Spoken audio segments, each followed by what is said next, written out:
Hi student, good morning. स्वागत है आपका अपने यूट्यूब चैनल क्वालिफाइड मस्ती में। तो चलिए आज हम सेंटेंस को लेकर आया हूँ।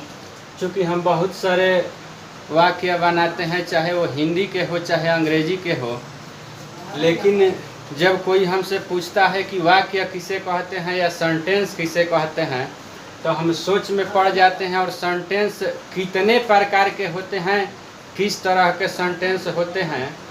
तो चलिए देर न करते हुए हम अपने अगले टॉपिक पे चलते हैं।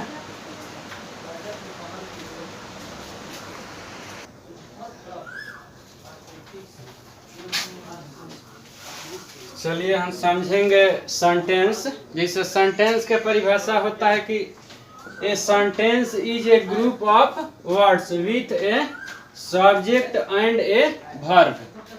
यानी हिंदी में इसको कहा जाएगा कि वाक्य ऐसे शब्द समूह को कहते हैं जिसमें एक कर्ता और क्रिया का रहना जरूरी है।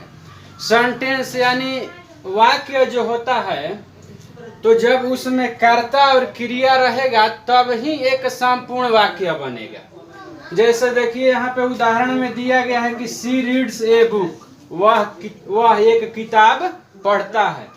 तो इसमें ही जो है आपका सब्जेक्ट है, रीड्स जो है क्या है, वर्ब है। और ये आपका हो गया ऑब्जेक्ट बुक जो है। तो ऑब्जेक्ट रहे या ना रहे इसका कोई जरूरत ना है, लेकिन सब्जेक्ट और वर्ब को रहना जरूरी होता है। तो कहीं कहीं आप सिंपल में पढ़िएगा, सेंटेंस तीन प्रकार के होते हैं। वो तीन प्रकार वाला होता है कि सिंपल सेंटेंस, कंपाउंड सेंटेंस और कॉम्प्लेक्स सेंटेंस। लेकिन जब हम अर्थ के दृष्टि से आते हैं, तो अर्थ के दृष्टि में आपका सेंटेंस जो है 5 प्रकार से होता है। काइंड्स ऑफ सेंटेंस हम लिखे हैं वाक्य के भेद। तो वाक्य के भेद जो है आपका कब है, इसमें 5 गो। 5 गो किसके दृष्टि से होगा, तो अर्थ के दृष्टि से। अगर आपसे कोई पूछता है कि किस दृष्टि से ये 5 गो होता है सेंटेंस के भेद, तो अर्थ के दृष्टि से। तो पहला हम समझेंगे, ये लिखा हुआ है असर्टिव सेंटेंस। असर्टिव सेंटेंस के हिंदी होता है कथनात्मक वाक्य।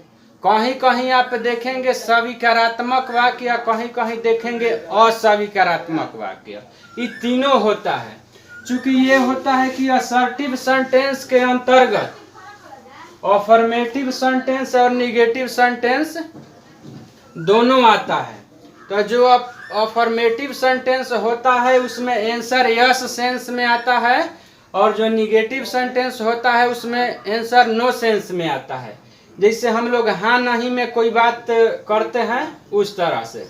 अब चलते हैं हम टॉपिक 2 पे कि इंट्रोगेटिव सेंटेंस। इंट्रोगेटिव सेंटेंस में होता है प्रश्नबोधक वाक्य। इसमें भी 2 चीज आपको पढ़ने को मिलेगा। एक होता है प्रश्नवाचक, जिससे मैं आप लोगों को बता दूं कि पहला वाला में इसमें हो जाएगा यस नो क्वेश्चन, और दूसरा हो जाएगा WH क्वेश्चन। तो यस नो में आपका सीधा सटीक प्रश्न मिलेगा, और WH में आ जाइए तो व्हाट, हाउ, वेयर, व्हेन, ये सब जो होता है तो WH क्वेश्चन में आ जाता है।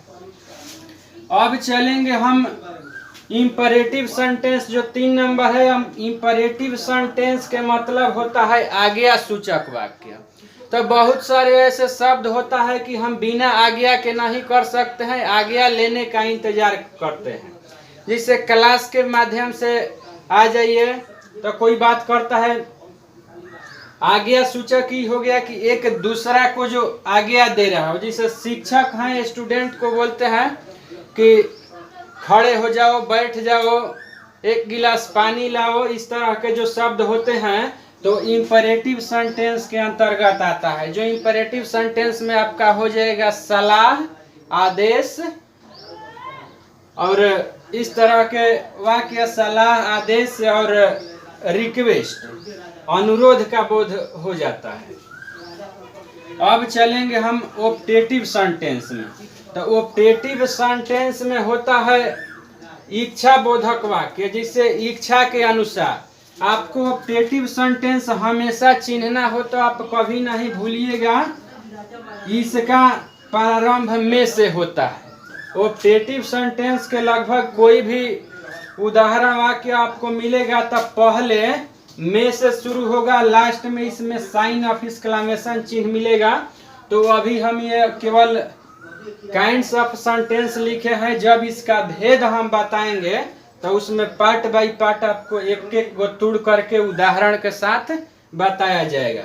अब चलेंगे हम 5 नंबर एक्सक्लेमेटरी सेंटेंस पे। एक्सक्लेमेटरी सेंटेंस माने होता है विस्मयादि बोधक। विस्मयादि बोधक के मतलब आप लोगों को शायद समझ में नहीं आ रहा होगा, ये बात मन में आ रहा होगा कि विस्मयादि क्या होता है। तो विस्मयादि वो चीज होता है जैसे आश्चर्य के बात हो, घृणा के बात हो, दुख के बात हो, एकाएक कोई चीज होता है कि अभी हम आराम से हैं, एकाएक कोई गंदगी दिखाई दिया तो कोई बोलता है कि राम रे राम कितना गंदा। तो वो जो है आपका एक्सक्लेमेटरी सेंटेंस में आता है। और जब आप नरेशन बनाइएगा तो इस तरह के वाक्य आपको अधिक पढ़ने को मिलेगा। ये इंपरेटिव सेंटेंस हो गया, ऑप्टेटिव, एक्सक्लेमेटरी, जो भी है। जब आप नरेशन पढ़िएगा तो नरेशन में आप लोगों को बहुत सटीक तरीका से इसका बहुत सारा उदाहरण मिलेगा। और अगले वीडियो में आपको बताया जाएगा इस जो टोटल 5 भेद लिखा गया है, सबका उदाहरण सहित, परिभाषा सहित एक एक गो विस्तार से आपको समझाया जाएगा। तो अगर आप चाहते हैं कि इस तरह के वीडियो आप तक और पहुँचे तो इस चैनल को सब्सक्राइब करें और बेल आइकन घंटी को दबा दें, वीडियो को लाइक करें और कमेंट में अपना सुझाव अवश्य दें कि ये वीडियो किस तरह के लगा, आपको क्या कमी है और क्या खूबी है। और अगर इंग्लिश इस तरह के आपको पढ़ना है तो सुझाव में आप ये भी बता सकते हैं कि किस टॉपिक पे पढ़ाई किया जाए। जय हिंद दोस्तों।